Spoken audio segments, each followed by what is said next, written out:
有请下一位告白者。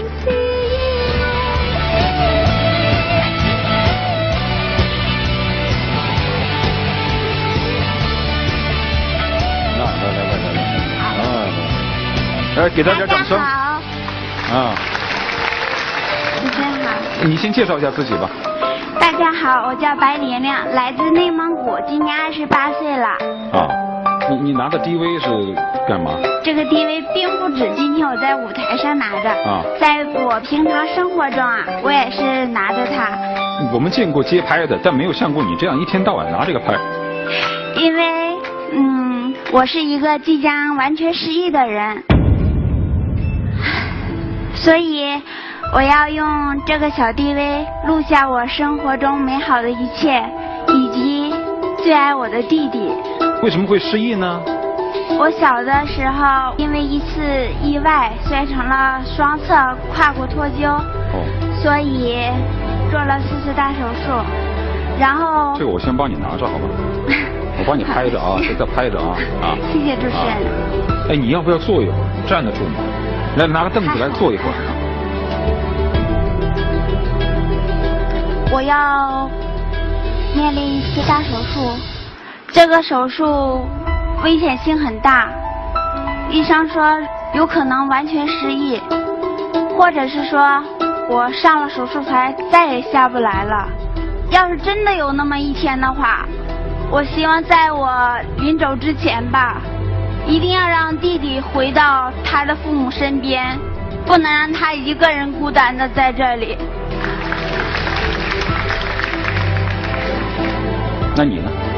在17岁的时候，腿又开始疼起来了，父母无能为力了，所以我为了不拖累父母吧，然后就离开了家。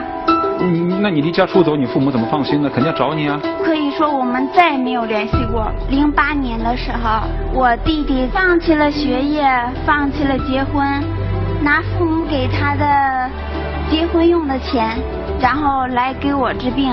因为我的问题和父母决裂了，彻底的不再和父母联系了。我想问一下，弟弟今天来了吗？今天弟弟来了，是我骗他过来的。骗他来，我说姐今天给你相个亲，给你介绍个对象。来，我们看一下，打开第2现场。来，哎呦，弟弟跟你长得真像。弟弟叫什么名字？白俊杰。俊杰你好。主持人好。你哭那么伤心啊？当时我姐没告诉我来节目，我如果知道我绝对不会来的。姐，你为什么你不告诉我？当初我们说好的，谁也不离开谁，不离不弃的一直走下去。可是你今天为什么要这样？如果我走了，你怎么样？你的手术谁来做？你的钱谁来给你弄？俊杰，你听姐说，姐要是真的有一天上了手术台再也下不来的话，我真的希望你和父母能团聚，因为……那你知道我怎么想的吗？我要知道你要让我回家的话，我是不会回去的。我走了，你自己了。弟弟，俊杰，你听姐说，你听姐说，如果真的有那么一天姐要真走的话，我绝对不会让你一个人在外面，你一定要和他们和好，听姐的。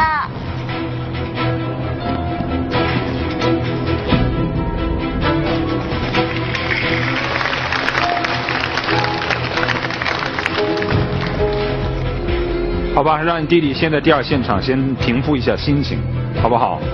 来，这个上天是公平，总有一个真正爱你的人。我觉得你在他心目当中，好像不仅仅是姐姐，我感觉他对你的这种情深意重啊，超过了普通的姐弟之间的情感。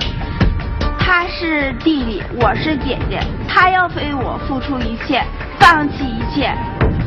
我觉得我心里很内疚，受不了。DV 拿下，要全程摄录啊！我是坚决支持不要剥夺别人爱自己的权利，让他留下来跟你同甘共苦。但是他今天的这样的一个建议，我觉得我是支持的。你们觉得他父母会来吗？如果我是父母的话，曾经我把你抛弃了，今天因为你的爱，叫弟弟来和我们相认，作为父母我情何以堪呢？所以我至少是不会来的，就不要面对这样一个很难堪的场景。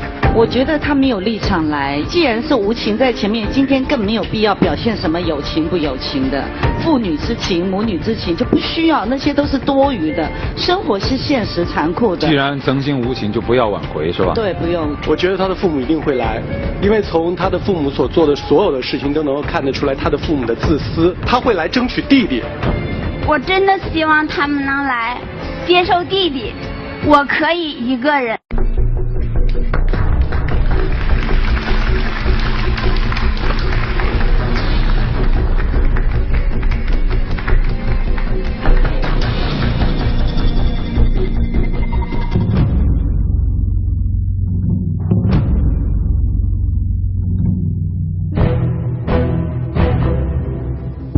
主持人好，大家好，我来自内蒙古。为什么从女儿身边经过的时候，居然熟视无睹，跟没见着一样？你们很多年没见面了呀。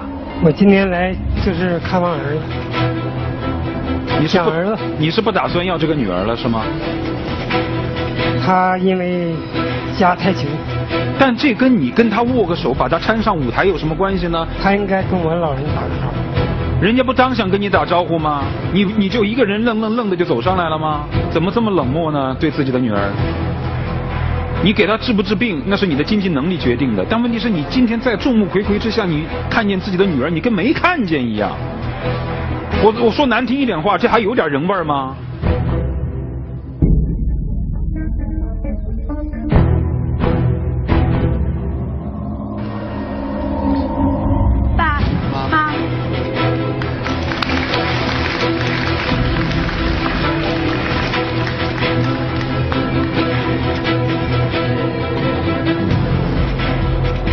问一下叔叔，他17岁出走的时候是他自己决定的吗？给他治病花这么多钱，我放弃了。心里落忍吗？真放得下吗？没招。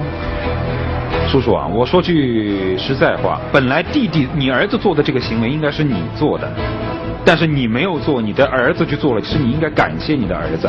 我们都喜欢你儿子。都觉得你儿子特爷们儿、特男子汉，照顾姐姐这么多年，我们社会上需要这样的正能量，需要这样的好人呢。你说呢？是。那么你今天来是想把儿子带回家？想让儿子回去，女儿要跟我回去也行。女儿，爸爸来时。多少给你张罗点钱，拿着吧，原谅爸吧。爸，我知道你的意思了。多少钱？这钱我收下。多少钱？500。弟弟情绪特别的激动，想要上来。来，我们把门打开。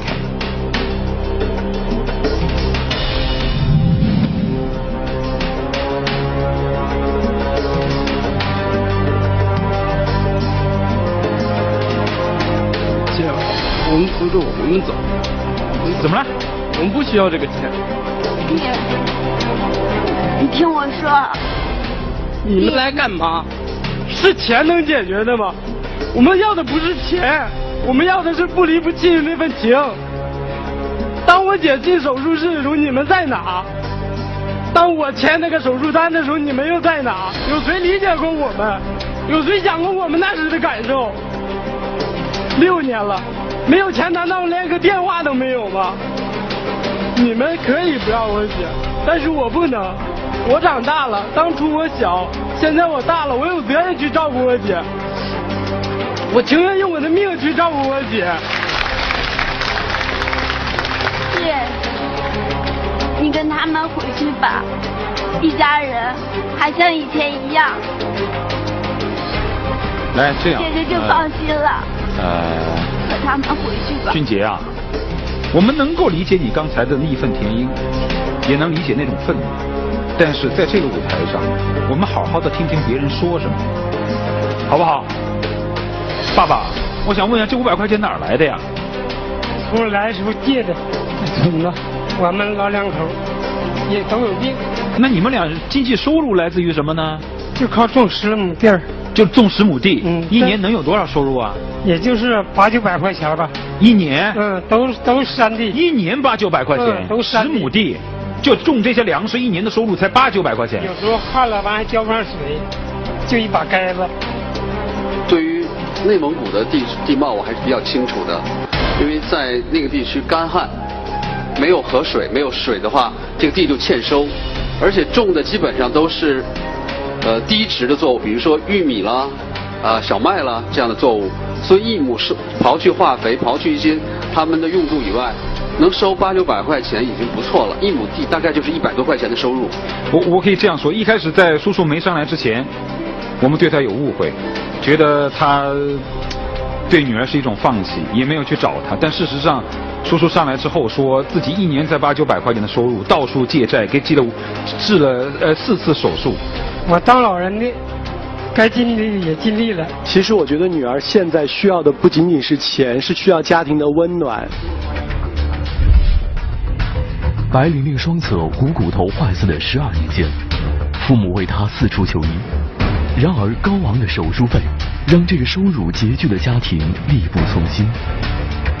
就在女儿17岁，病情逐步恶化，离家后的几年间，儿子俊杰面临婚嫁，父母省吃俭用，偷偷存下5万块钱。可是，儿子俊杰却偷偷把这5万块钱拿给了姐姐，用于治病，一家人因此决裂。那么今天，父母和弟弟面对生命垂危的玲玲，希望他们团聚的告白，最终会做出什么样的选择呢？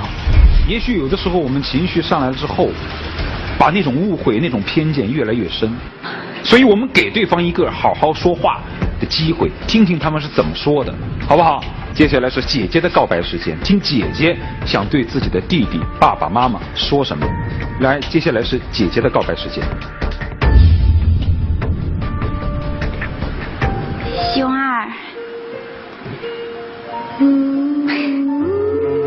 谢谢你对姐姐这么多年的付出。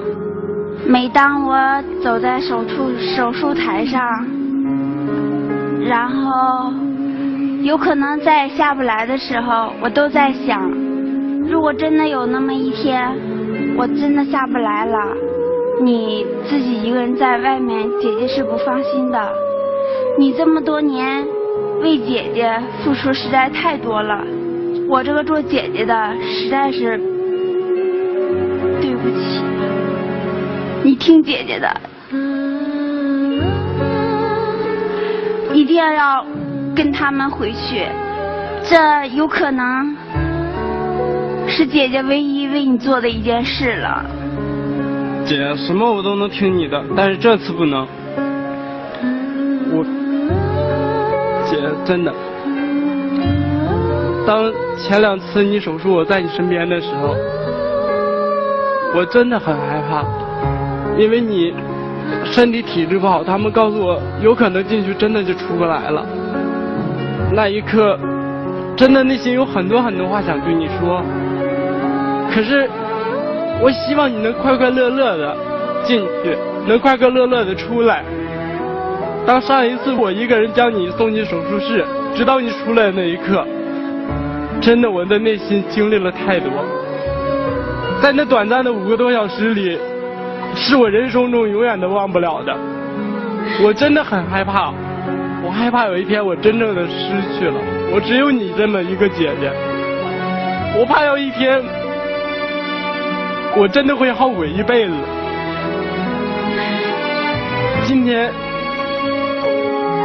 我什么都可以听你的，但是我不会回去，无论再苦再难，我一定会陪在你身边。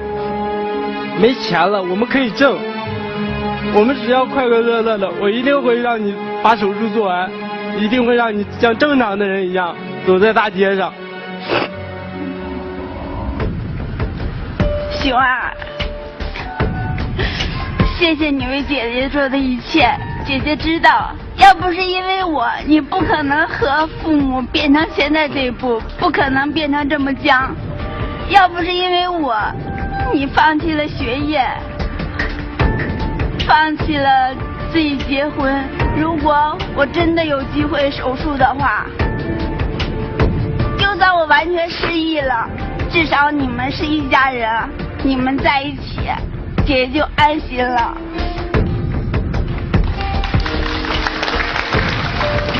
我不会放弃你们好好谈谈。爸回家。弟弟，你跟他们好好谈谈，这是姐唯一能为你做的事。爸妈，这个钱我收下。我知道你们为我付出太多了，这也是你们一片心意。我这次见你们，我只希望你能和弟弟团圆。弟弟，爸，你们好好谈谈吧。姐。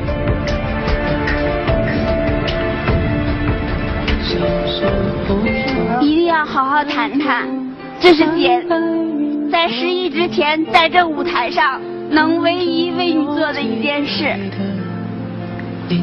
姐，天上白云一朵朵，都住着莲舟，为每个相信童话的孩子守候。我最爱的那首歌，最爱的演奏，我到什么时候才能遇见我的演奏？我最爱的那首歌，最爱的演奏，我不是王子，也会拥有我的眼球。姐姐还是选择走了。俊杰，我觉得你心目当中对父母不完完全全是愤恨，你也应该有对父母的理解。你说呢？这就是你们想要的。他走了，你们就那么甘心吗？俊杰，不管你内心对父母的做法有多么的不理解，今天不说气话，说出自己内心最想说的话，对父母保持一份尊重。接下来我给你一个机会，把你内心真正想说的话告诉自己的父母，跟父母好好的聊一聊，好吧？好。即使这一次我跟你们回去了，我还是会回来，因为我要去给他挣钱去做手术。虽然很多，但是我相信只要我拼命的去工作，一定会给他筹集工作费。无论怎么样，我一定会努力的去给他把手术做下。我也给你打过几次电话，你不知道，你也不吱声，不知道你在哪。希望你跟爸爸回去。你妈俩这6、7年也是怎么熬过来的？你妈也一生病，我这搁班干不了活，一干点活就贼拉疼。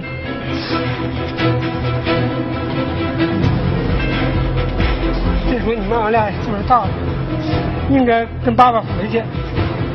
像你这么大的，咱村一般的那孩子都结婚成家了，爸爸也能不着急。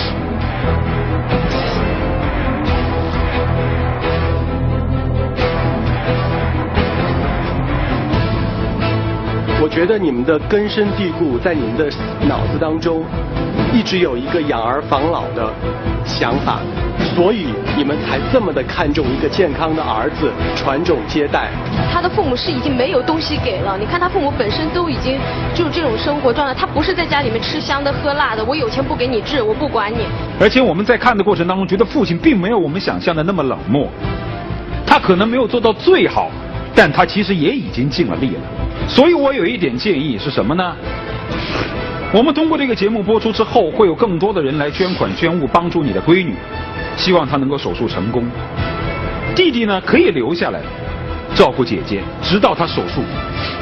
你们老两口既然身上多病，回家去管好家务事儿，尽情的等待女儿手术成功之后，姐弟俩的归来，一家团聚。你觉得这样好不好？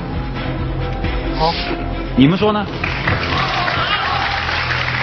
你否则的话，你就即便是这病治好了，下了手术台了，人是能走路了，依然回不了家，你说还能真正快乐吗？没意义。非常感谢主持人和各位嘉宾。作为父亲，我给你提个要求啊，你应该向自己的儿子和女儿赔个礼道个歉。爹没做到的，儿子做到了。跟自己的女儿赔的礼道的歉的是，爸爸尽了力，但爸爸没有做到最好。这些年你在外面辛苦了，好不好？来，我们把姐姐请上来。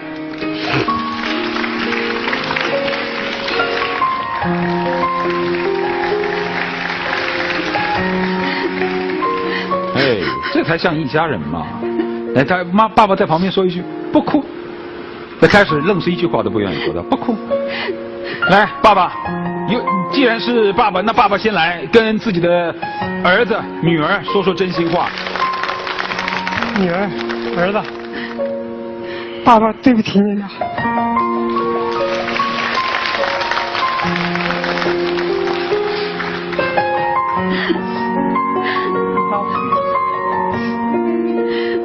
爸，真的不想再拖累你们了，因为我把家拖累成这么样，因为我弟弟和你们闹僵。爸爸也不怪你俩，你们在一起我就足够了，这是我唯一一个愿望，我真的不想拖累你。我们一起去面对，一起回家，我们以后一家人不离不弃的在一起，我们一起去面对所有的困难。哎，姐，回家吧。爸妈，爸妈，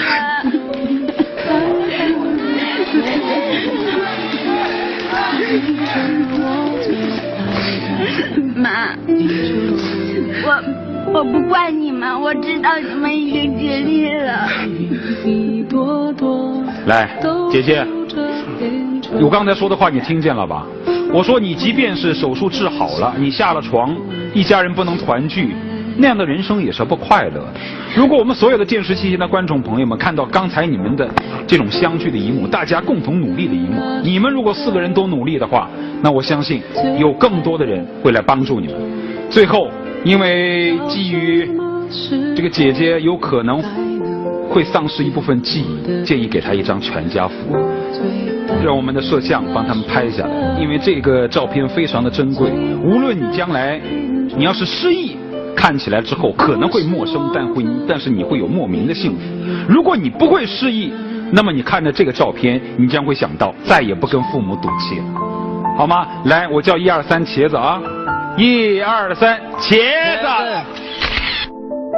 在现场，离家多年的白玲玲和弟弟俊杰最终答应与父母团聚，可是巨额的手术费依然是横亘在这个家庭中最大的难题。手术成功，回报为自己付出多年的弟弟，是玲玲最大的梦想。我们倡导今晚看到节目的爱心人士，能和我们一起帮助这个乐观坚强的女孩，实现她美好的愿望。小雨都像你的脸容。不是一家人不进一家门啊，看得出来4个人都倔得很，跟4头倔驴一样。但是倔。原谅爸爸。爸，我知道你们的意思了。多少钱？这钱我收下。多少钱？500。弟弟情绪特别的激动，想要上来。来，我们把门打开。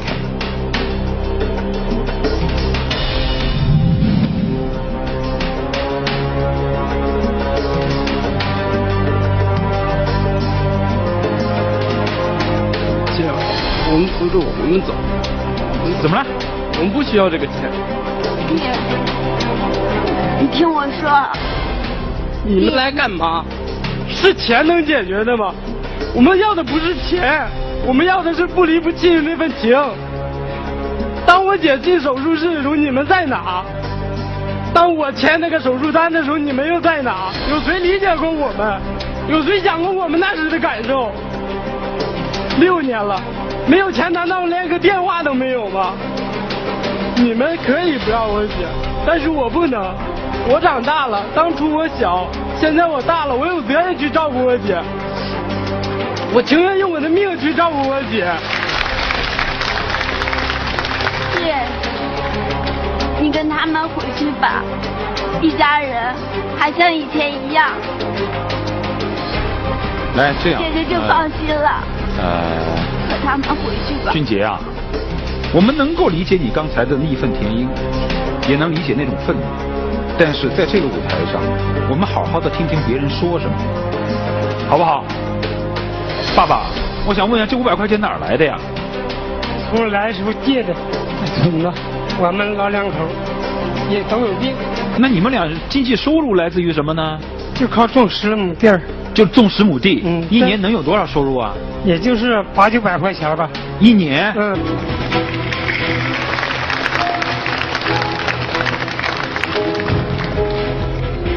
好吧，让你弟弟先在第2现场先平复一下心情，好不好？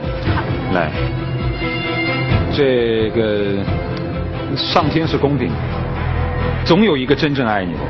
我觉得你在他心目当中，好像不仅仅是姐姐，我感觉他对你的这种情深意重啊，超过了普通的姐弟之间的情感。他是弟弟，我是姐姐，他要为我付出一切，放弃一切。我觉得我心里很内疚，受不了。这个 DV 拿下，要全程摄录啊！我是坚决支持，不要剥夺别人爱自己的权利，让他留下来跟你同甘共苦。但是他今天的这样的一个建议，我觉得我是支持的。你们觉得他父母会来吗？如果我是父母的话，曾经我把你抛弃了，今天因为你的爱，叫弟弟来和我们相认。作为父母，我情何以堪呢？所以我至少是不会来的，就不要面对这样一个很难堪的场景。我觉得他没有立场来，既然是无情在前面，今天更没有必要表现什么有情不有情的，父女之情、母女之情就不需要，那些都是多余的。生活是现实残酷的。既然曾经无情，就不要挽回，是吧？对，不用。我觉得他的父母一定会来，因为从他的父母所做的所有的事情都能够看得出来他的父母的自私，他会来争取弟弟。我真的希望他们能来接受弟弟，我可以一个人。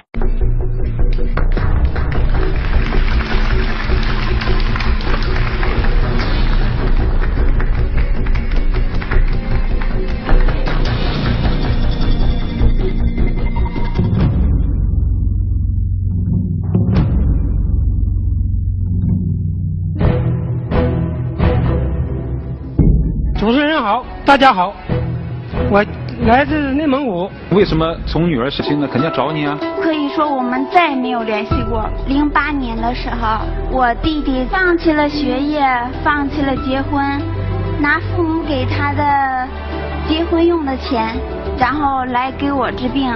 因为我的问题和父母决裂了，彻底的不再和父母联系了。我想问一下，弟弟今天来了吗？今天弟弟来了，是我骗他过来的。骗他来，我说姐今天给你相个亲，给你介绍个对象。来，我们看一下，打开第2现场。来，哎呦，弟弟跟你长得真像。弟弟叫什么名字？白俊杰。俊杰你好。主持人好。你哭那么伤心啊？当时我姐没告诉我来节目，我如果知道我绝对不会来的。姐，你为什么你不告诉我？当初我们说好的，谁也不离开谁，不离不弃的一直走下去。可是你今天为什么要这样？如果我走了，你怎么样？你的手术谁来做？你的钱谁来给你弄？俊杰，你听姐说，姐要是真的有一天上了手术台再也下不来的话，我真的希望你和父母能团聚，因为……那你知道我怎么想的吗？我要知道你要让我回家的话，我是不会回去的。我走了，你自己了。弟弟，俊杰，你听姐说，你听姐说，如果真的有那么一天姐要真走的话，我绝对不会让你一个人在外面，你依然要和他们和好，听姐的。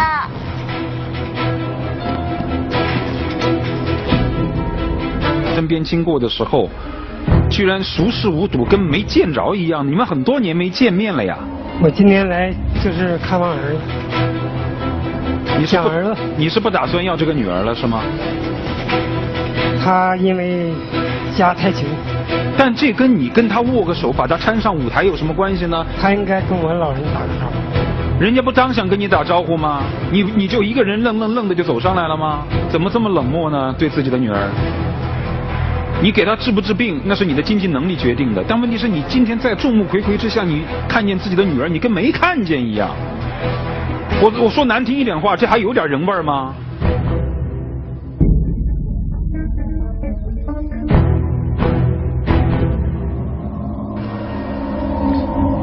爸，妈。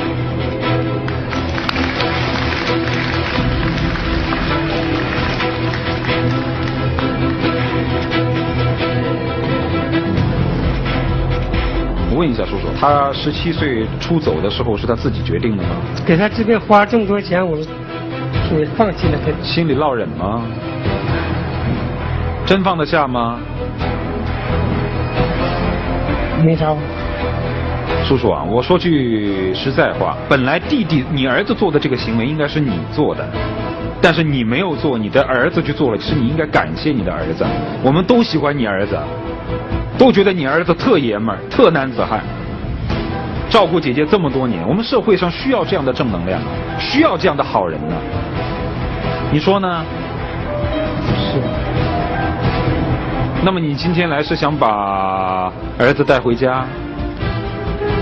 想让儿子回去，女儿要跟我回去也行。女儿，爸爸来时多少给你张了点钱，拿着。有请下一位告白者。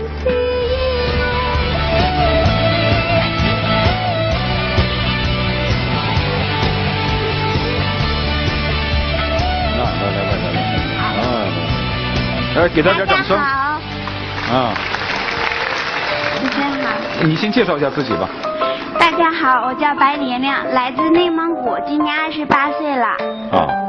你拿的 DV 是干嘛？这个 DV 并不止今天我在舞台上拿着，在我平常生活中我也是拿着它。我们见过街拍的，但没有像过你这样一天到晚拿这个拍。因为我是一个即将完全失忆的人，所以我要用这个小 DV 录下我生活中美好的一切，以及最爱我的弟弟。为什么会失忆呢？我小的时候因为一次意外摔成了双侧胯骨脱臼，所以做了4次大手术，然后这个我先帮你拿着好吧？我帮你拍着啊，再拍着啊。谢谢主持人。哎，你要不要坐一会儿？站得住吗？来，拿个凳子来坐一会儿。我要面临一次大手术，这个手术危险性很大，医生说有可能完全失忆，或者是说我上了手术台再也下不来了。要是真的有那么一天的话，我希望在我临走之前吧，一定要让弟弟回到他的父母身边，不能让他一个人孤单的在这里。那你呢？在17岁的时候，腿又开始疼起来了，父母无能为力了，所以我为了不拖累父母吧，然后就离开了家。那你离家出走，你父母怎么放？有请下一位告白者。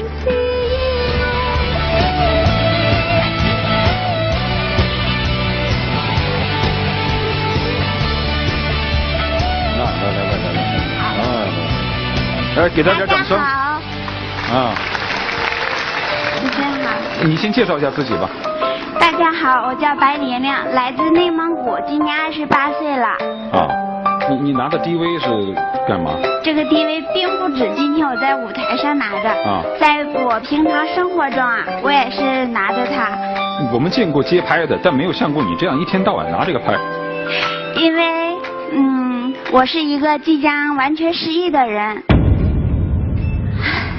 所以，我要用这个小 DV 录下我生活中美好的一切，以及最爱我的弟弟。为什么会失忆呢？我小的时候因为一次意外摔成了双侧胯骨脱臼，所以做了4次大手术，然后这个我先帮你拿着好吧，我帮你拍着啊，再拍着啊。谢谢主持人。哎，你要不要坐一会儿？站得住吗？来，拿个凳子来坐一会儿。我要面临一次大手术，这个手术危险性很大，医生说有可能完全失忆，或者是说我上了手术台再也下不来了。要是真的有那么一天的话，我希望在我临走之前吧，一定要让弟弟回到他的父母身边，不能让他一个人孤单的在这里。那你呢？在17岁的时候，腿又开始疼起来了，父母无能为力了，所以我为了不拖累父母吧，然后就离开了家。那你离家出走，你父母怎么放心呢？肯定要找你啊。可以说我们再也没有联系过。08年的时候，我弟弟放弃了学业，放弃了结婚，拿父母给他的结婚用的钱，然后来给我治病。因为我的问题和父母决裂了，彻底的不再和父母联系了。我想问一下，弟弟今天来了吗？今天弟弟来了，是我骗他过来的。骗他来，我说姐今天给你相个亲，给你介绍个对象。来，我们看一下，打开第2现场。来，哎呦，弟弟跟你长得真像。弟弟叫什么名字？白俊杰。俊杰你好。主持人好。你哭那么伤心啊？当时我姐没告诉我是来节目，我如果知道我绝对不会来的。姐，那种偏见越来越深，所以我们给对方一个好好说话的机会，听听他们是怎么说的，好不好？接下来是姐姐的告白时间，听姐姐想对自己的弟弟、爸爸妈妈说什么。来，接下来是姐姐的告白时间。熊二，谢谢你对姐姐这么多年的付出。每当我走在手术台上，然后有可能再也下不来的时候，我都在想，如果真的有那么一天，我真的下不来了，你自己一个人在外面，姐姐是不放心的。你这么多年为姐姐付出实在太多了，我这个做姐姐的实在是对不起。你听姐姐的，一定要跟他们回去，这有可能是姐姐唯一为你做的一件事了。姐，什么我都能听你的，但是这次不能。姐，真的，当前2次你手术我在你身边的时候，我真的很害怕，因为你身体体质不好，他们告诉我有可能进去真的就出不来了。那一刻，真的内心有很多很多话想对你说，可是我希望你能快快乐乐的进去，能快快乐乐的出来。当上一次我一个人将你送进手术室，直到你出来的那一刻，真的我的内心经历了太多。在那短暂的5个多小时里，是我人生中永远都忘不了的。我真的很害怕，我害怕有一天我真正的失去了，我只有你这么一个姐姐。我怕有一天我真的会后悔一辈子。今天我什么都可以听你的，但是我不会回去，无论再苦再难，我一定会陪在你身边。没钱了我们可以挣，我们只要快快乐乐的，我一定会让你把手术做完，一定会让你像正常的人一样走在大街上。熊儿，谢谢你为姐姐做的一切。姐姐知道，要不是因为我，你不可能和父母变成现在这一步，不可能变成这么僵。要不是因为我，你放弃了学业，放弃了自己结婚。如果我真的有机会手术的，我们要的是不离不弃的那份情。当我姐进手术室的时候，你们在哪？当我签那个手术单的时候，你们又在哪？有谁理解过我们？有谁想过我们那时的感受？6年了，没有钱难道连个电话都没有吗？你们可以不要我姐，但是我不能。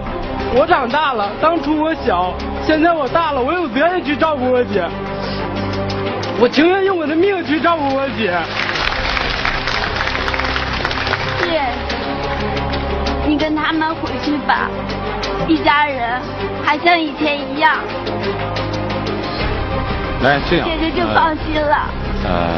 和他们回去吧。俊杰啊，我们能够理解你刚才的义愤填膺，也能理解那种愤怒，但是在这个舞台上，我们好好的听听别人说什么，好不好？爸爸，我想问一下，这500块钱哪儿来的呀？从来的时候借的，怎么了？我们老2口也都有病。那你们俩经济收入来自于什么呢？就靠种10亩地儿。就种10亩地，一年能有多少收入啊？也就是800、900块钱吧。一年？都是山地。一年800、900块钱，都山地。10亩地，就种这些粮食，一年的收入才800、900块钱。有时候旱了完还浇不上水，就一把盖子。对于内蒙古的地貌我还是比较清楚的，因为在那个地区干旱，没有河水，没有水的话，这个地就欠收，而且种的基本上都是低值的作物，比如说玉米啦、小麦啦这样的作物，所以1亩是刨去化肥、刨去一些他们的用度以外，能收800、900块钱已经不错了。1亩地大概就是100多块钱的收入。我可以这样说，一开始在叔叔没上来之前，我们对他有误会，觉得他对女儿是一种放弃，也没有去找他。但事实上，叔叔上来之后说自己一年才800、900块钱的收入，到处借债，给治了4次手术。我当老人的，该尽力也尽力了。其实我觉得女儿现在需要的不仅仅是钱，是需要家庭的温暖。白玲玲双侧股骨头坏死的12年间，父母为她四处求医，然而高昂的手术费让这个收入拮据的家庭力不从心。就在女儿17岁，病情逐步恶化，离家后的几年间，儿子俊杰面临婚嫁，父母省吃俭用，偷偷存下5万块钱。可是，儿子俊杰却偷偷把这5万块钱拿给了姐姐，用于治病，一家人因此决裂。那么今天，父母和弟弟面对生命垂危的玲玲，希望他们团聚的告白，最终会做出什么样的选择呢？也许有的时候我们情绪上来了之后，把那种误会，你为什么你不告诉我？当初我们说好的，谁也不离开谁，不离不弃的一直走下去。可是你今天为什么要这样？如果我走了，你怎么样？你的手术谁来做？你的钱谁来给你弄？俊杰，你听姐说，姐要是真的有一天上了手术台再也下不来的话，我真的希望你和父母能团聚，因为……那你知道我怎么想的吗？我要知道你要让我回家的话，我是不会回去的。我走了，你自己了。弟弟，俊杰，你听姐说，你听姐说，如果真的有那么一天姐要真走的话，我绝对不会让你一个人在外面，你也要和他们和好，听姐的。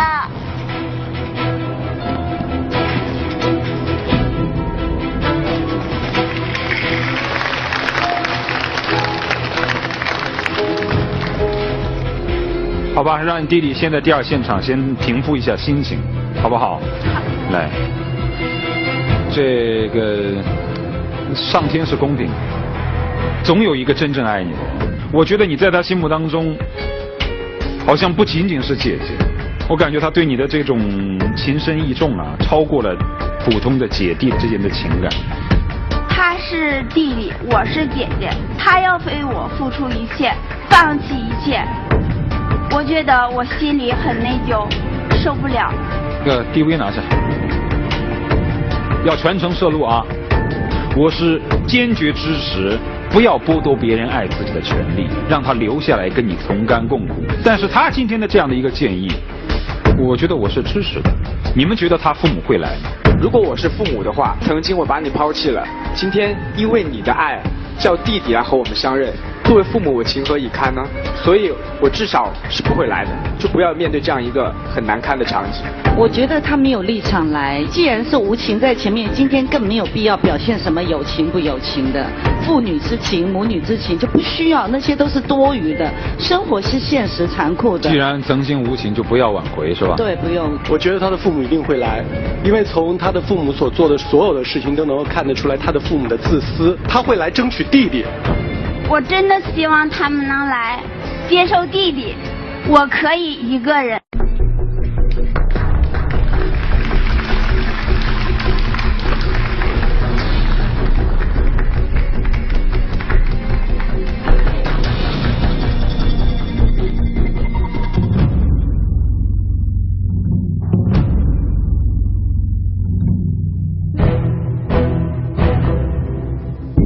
主持人好，大家好，我来自内蒙古。为什么从女儿身边经过的时候，居然熟视无睹，跟没见着一样？你们很多年没见面了呀。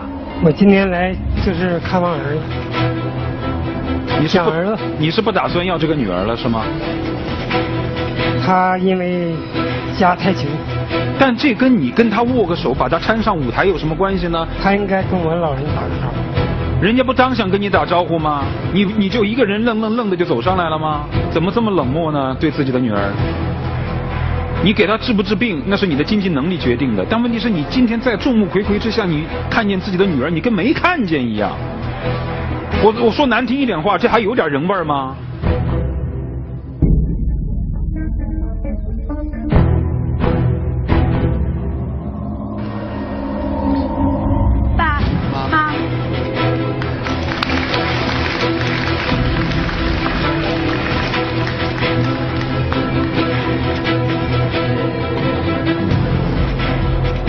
问一下叔叔，他17岁出走的时候是他自己决定的吗？给他治病花这么多钱，我放弃了。心里落忍吗？真放得下吗？没招。叔叔啊，我说句实在话，本来弟弟你儿子做的这个行为应该是你做的，但是你没有做，你的儿子去做了，其实你应该感谢你的儿子。我们都喜欢你儿子。都觉得你儿子特爷们儿、特男子汉，照顾姐姐这么多年，我们社会上需要这样的正能量，需要这样的好人呢。你说呢？是。那么你今天来是想把儿子带回家？想让儿子回去，女儿要跟我回去也行。女儿，爸爸来的时候，多少给你攒了点钱，拿着吧，原谅爸吧。爸，我知道你的意思了。多少钱？这钱我收下。多少钱？500。弟弟情绪特别的激动，想要上来。来，我们把门打开。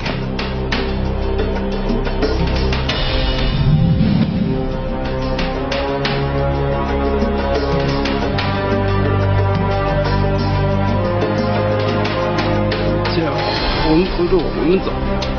怎么了？我们不需要这个钱。你听我说。你们来干嘛？是钱能解决的吗？我们要的不是钱。